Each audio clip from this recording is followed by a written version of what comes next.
নলডাঙ্গায় শহীদ বুদ্ধিজীবী দিবস পালিত। নাটোর প্রতিনিধির পাঠানো প্রতিবেদনে দেখুন বিস্তারিত। যথাযোগ্য মর্যাদা ও ভাবগাম্ভীর্যের মধ্যে দিয়ে নাটোরের নলডাঙ্গায় পালিত হল শহীদ বুদ্ধিজীবী দিবস। রবিবার সকালে দিবসটি উদযাপন উপলক্ষে নলডাঙ্গা উপজেলা পরিষদ হলরুমে আলোচনা সভা, দোয়া মাহফিল অনুষ্ঠিত হয়।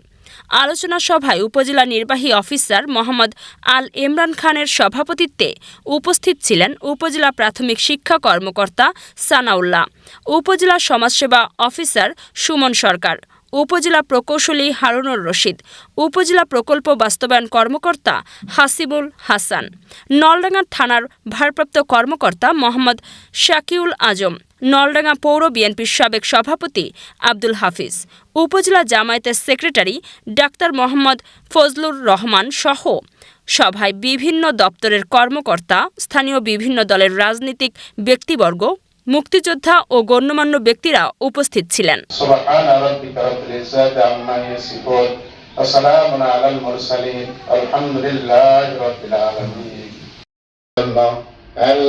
সমস্ত হানাদার বাহিনী তাদেরকে হত্যা করেছিল।